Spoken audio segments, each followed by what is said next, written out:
Good morning. Our read aloud for today is A Fist for Joe Louis and Me. Two boys bond over their shared interest in boxing and Joe Louis. At the time of the 1938 fight of the century, Gordy takes a stand for Ira. And then over here it says For Detroit with Love. This is a story based about Joe Louis, and Joe Louis was from the Detroit area, which is in Michigan. So you might find this book kind of interesting just for that reason. Every Friday after he came home from working at the auto plant, my father gave me a boxing lesson. "Keep your fists up, Gordy," he'd say, holding up his big, strong hands like targets.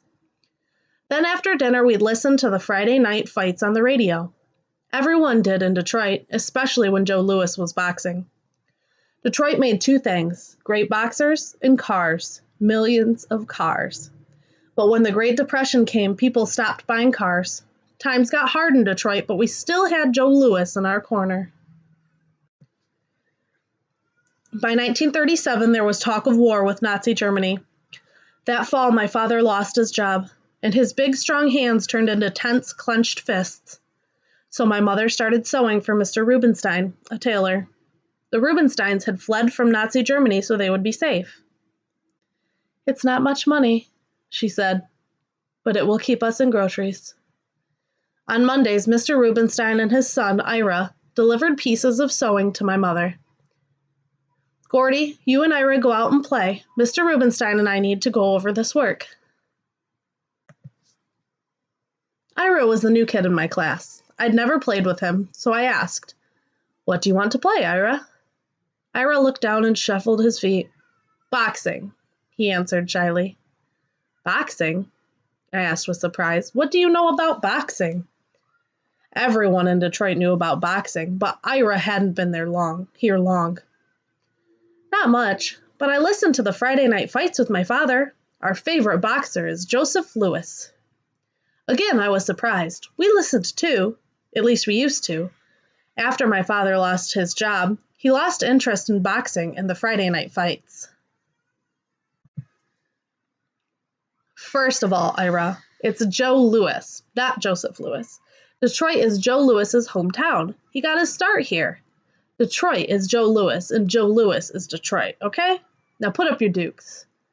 "Dukes? What are dukes?" asked Ira. I almost said, "Oh, come on, everyone knows what dukes are." But I could tell by the serious look on Ira's face that he didn't know. "Your fists, Ira, put up your fists."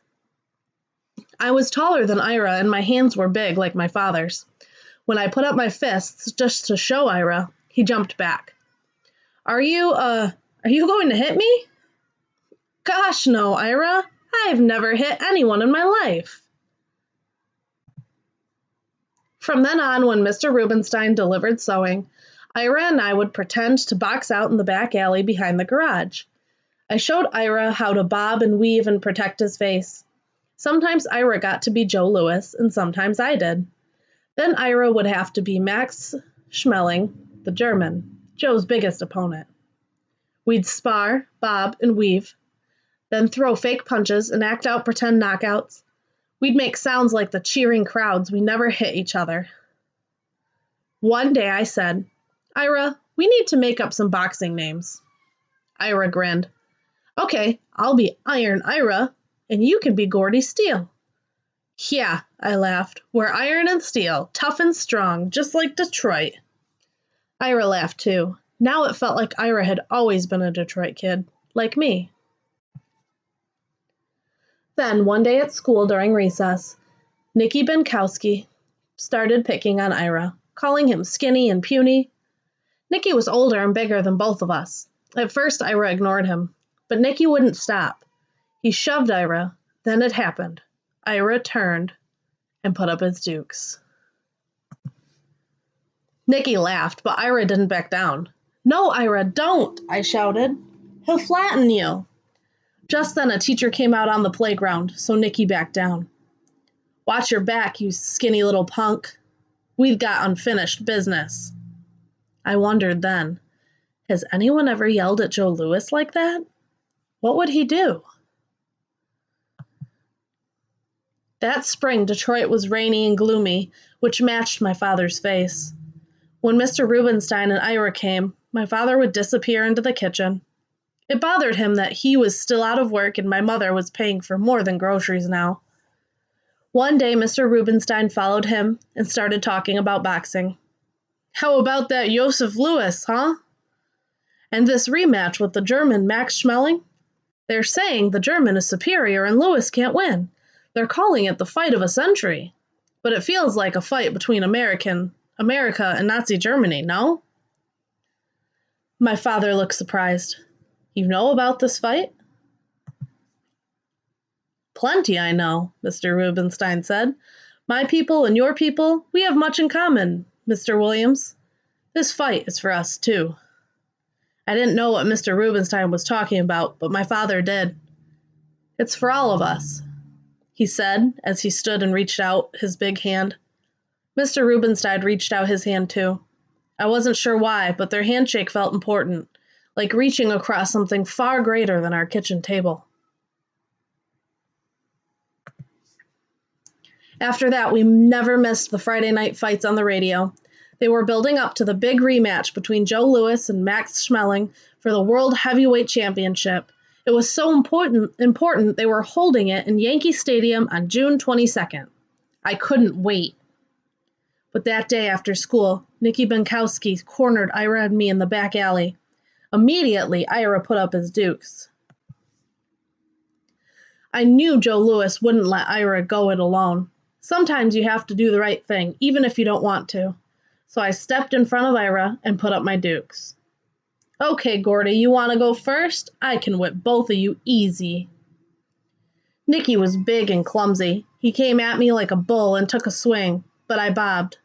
Nicky almost lost his balance. It seemed I could hear Joe Louis's voice in my ear. That's it, Gordy. Keep him off balance. Tire him out. I don't know how, but I began to dance around Nicky, bobbing and weaving. Nicky whirled around trying to hit me, but I kept it up faster and faster. By now, Nicky was panting and throwing wild punches, his red face scowling at me. But Joe's voice was calm. Be patient, Gordy. Wait. Then take your best shot. You'll only get one, so make it count. I didn't know if I had a best shot, but whatever I had, it would be for Ira and me. So I took a deep breath and threw a punch. I must have caught Nicky off balance because he went sprawling, face down. Slowly he got to his knees, spitting out dirt. Lucky punch, kid, he sputtered, then stumbled off. Ira held up my fist up in the air. Gordy Steele, the winner! But I didn't feel like a winner. I felt sick inside, and for a moment I wondered if Joe Louis ever did, too. That night, Mr. Rubenstein and Ira came to our house. Gordy, look who's here, my father said. Please come in. We've got the radio tuned into the big fight. Ira and I stretched out on the floor with a big bowl of popcorn. Over the radio, the ringside announcer was shouting above the roar of the crowd. Then, clang, went the bell. And Joe Louis is in the center of the ring, Max going around him. Louis with the old 1-2. First the left and then the right. We all jumped to our feet, popcorn spilling everywhere. Louis fights desperately to bring up a left to the jaw and a right to the body. Schmeling is down. 5, 6, 7, 8. The fight is over. On a technical knockout, Max Schmeling is beaten in 1 round. We burst into cheers. They don't call Joe the Brown Bomber for nothing, shouted my father.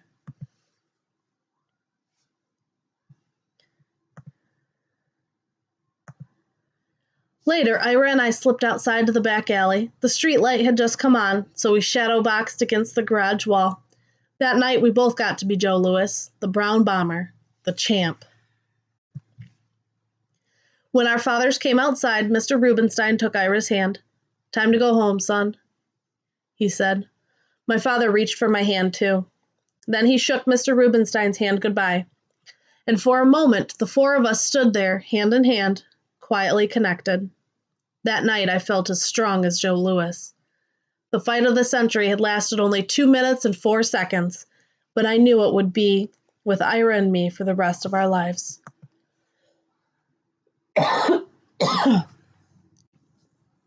So here is an author's note. In the heart of Detroit, displayed in the plexiglass case in Cobo Center, sits the unassuming bronze boxing glove. Underneath is a sign that reads, "The glove that floored Nazi Germany." Through the generosity of Michigan Jewish Sports Hall of Fame, Fred and Marguerite Guignard. I first saw this boxing glove some years ago when I was attending a Michigan Reading Association conference, when I realized that it was the very same boxing glove that Joe Louis wore when he knocked out German boxer Max Schmeling in the fight of the century in 1938. I was floored. In fact, I couldn't move. I was so captivated by Joe Louis's boxing glove. That fight stood for so much more than the World Heavyweight Championship title. Millions of people around the world listened to the radio broadcast of that fight. When Joe Louis knocks out Max Schmeling in the very first round, it gave the world hope during the dark days of the Great Depression and the coming of World War II with Nazi Germany. I knew I had to write a story for young readers about the importance of this event. Joseph Louis Barrow was born in rural Alabama, one of 8 children. He moved to Detroit in 1926 when he was a boy of 12, during the first Great Migration north. It must have been hard for him to adjust to a big city, but his mother was a stable and loving influence on Joe, and she taught him to always do the right thing. So I wove these 2 elements into my story, being a new kid in Detroit and doing the right thing. From my Michigan childhood, I fondly remember trips to Detroit for family outings and school events, so I made the city a character in my story too. Joe Louis held the World Heavyweight Championship title longer than any other fighter, making him a boxing legend. Not only did he become a symbol for the city of Detroit, he was an American icon for the whole world. Later, Joe Louis and Max Schmeling became friends and remained close for the rest of their lives. Joe Louis was a true American hero. And over here it shows a picture. Max Schmeling and Joe Louis posed for photo during Max's 1954 tour of the U.S., Chicago, Illinois, 1954. And that is the end of our read aloud for today. Tune in a little bit later for the activity we'll be doing at 8 o'clock.